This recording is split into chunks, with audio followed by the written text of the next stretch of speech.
5 సంవత్సరాలు ఉన్నానండి, ఎక్కువ లేను. అయితే మేము ఈయనే మా ఇల్లు ఇక్కడ ఆడుకునేది. ఆడుకుంటే ఆయన తోపుకుంటూ వస్తా పోతా ఇట్లా నమస్తే పెడితేనే ఏమైనా పోయి, లేకపోతే వచ్చి ఈ చెంప ఆ చెంప వాయించేది. విన్నారా? అది ఆయన చూడగానే మేము లేచి ఒక్కటే ఉరుకుడుకేది పిల్లలు. కానీ ఇక మిగిలినవి నాకు ఇక ఊరు బయటికి వెళ్ళలేదు, మేము చూడలేదు. కానీ చెప్పంగా ఎన్నో కమస్కమైన 350 మందిని మసీద్ కాడ ఒక బావి ఉంటే ఆ బావి కాడ కుర్చీ సంపి బొందలేసి తలగబెట్టి ఊరు పోయి తీసుకొచ్చిండు. అసలు మొట్టమొదటి ఆయన వచ్చింది వర్ధమాన కోట నుంచి ఈడికొచ్చి ఎల్లారెడ్డి తాను జీతం ఉన్నాడు. ఇంకా ఆడికెళ్ళి ఈడికొచ్చి ఊళ్ళో అడ్డేసి పెంపై ఎవ్వరిని మెసలనియాలి, అందరిని కొట్టి పారేసాడు.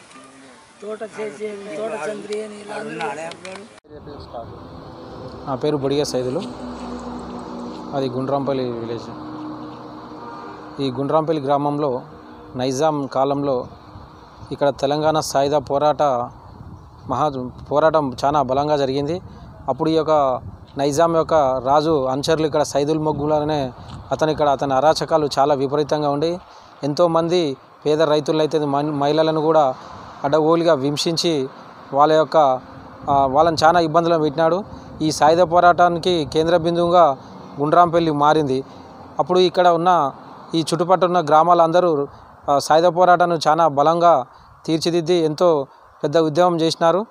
వాళ్ళ యొక్క స్ఫూర్తి బలమే, వాళ్ళ యొక్క విజయంతో ఇక్కడ ఈ గుండ్రాంపల్లిలో ఇక్కడున్న నైజాం నవాబు అనుచరులని తరిమి కొట్టడం జరిగినది. ముఖ్యంగా ఈ గుండ్రాంపల్లి గ్రామంలో నాడు తెలంగాణ సాయుధ పోరాట సమరంలో ఎంతోమంది ఉద్యమకారులు అయితేంది, ప్రజలు, స్త్రీలని కూడా బలైనారు. వాళ్ళ యొక్క బలిదానం ఈ గుండ్రాంపల్లి గ్రామంలో ఇక్కడ ఒక బావి ఉండేది, ఆ బావిలో చాలామందిని కూడా వేసి పూర్తి చేసిరానని పెద్దలు చెప్పేవాళ్ళు. వాళ్ళ యొక్క స్ఫూర్తితోటి వాళ్ళ యొక్క ఉద్యమ చరిత్రని ఎల్లకాలం గుర్తుంచుకునే విధంగా ఈ గ్రామంలో తెలంగాణ సాయుధ పోరాట మృతవీధుల స్మారక స్తూపాన్ని 1993లో నిర్మించడం జరిగినది. అది రోడ్ వైడింగ్లో పోవడం వల్ల మళ్ళా కూడా ఈ మొన్న 2014లో కూడా మళ్ళా పునర్నిర్మాణం చేసుకోవడం జరిగినది.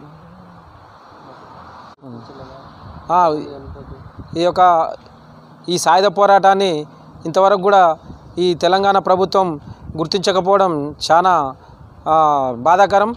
ఎందుకంటే ఎన్నో ఏళ్ల సంది ఈ తెలంగాణ సాయుధ పోరాటం చేసిన ఈ ఉద్యమకారులకు కూడా చాలామందికి కూడా పింఛన్లు ఇవ్వకపోవడం, వాళ్ళని ఆదుకోకపోవడం కూడా చాలా ఈ ప్రభుత్వం యొక్క వైఫల్యమని తెలియజేస్తున్నాను.